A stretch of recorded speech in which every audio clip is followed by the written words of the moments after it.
mare è la casa dei pescatori.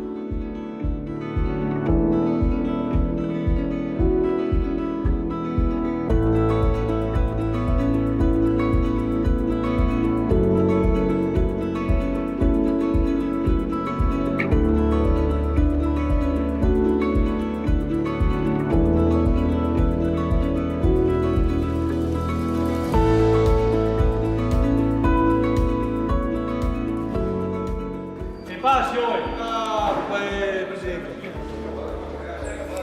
Vedo!